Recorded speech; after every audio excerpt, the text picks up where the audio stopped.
वर्तमान चाषी भाई मानक पई आसिला सबुठो बड़ खबर। तो केंद्र सरकार वर्तमान साधारण जनतांक पई विभिन्न योजना चलाउछंती।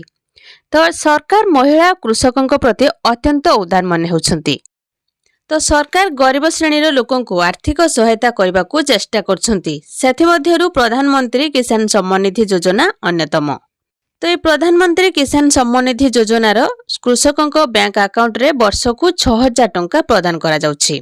ए प्रधानमंत्री किसान सम्मान निधि योजना अधीन रे कृषक माने 15तम किस्ती पाई सारछंती। एहा परे 16तम किस्ती केबे आसीबो कृषक माने अपेक्षा करछंती। तो एभली परिस्थिति रे प्रधानमंत्री किसान योजनार 16तम किस्ती 15 फेब्रुआरी 2024 रे आसीबो।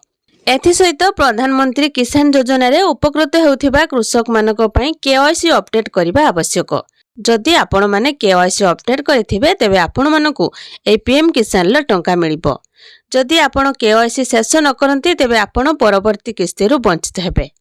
जदि आपण ए पर्यंत पीएम किसान अधीन रे ई केवाईसी समाप्त करिनांती तुरंत एहाको संपूर्ण करंतु। तो जदि आपण जने प्रधानमंत्री किसान सम्मान निधि योजनार हिताधिकारी कमेंट करिकी कहंतु। ए प्रधानमंत्री किसान सम्मान निधि योजनार परिवारर केवल जने सदस्य एही योजनार लाभ पाई परिबे। जदि ए परिवारर अन्य कोनोसी व्यक्ति एही योजनार लाभ पाइबाकू आवेदन करंती तेबे सरकार तांको विरुद्ध रे कार्यानुष्ठान ग्रहण करिबे।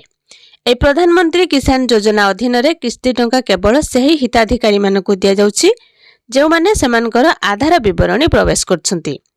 सरकारकर समस्त आधार रे एका डाटाबेस अछि जोंथिरे एहा जणा पड़िबो जे गोटिए परिवारर केते लोक एही योजनार लाभ पाइछंती।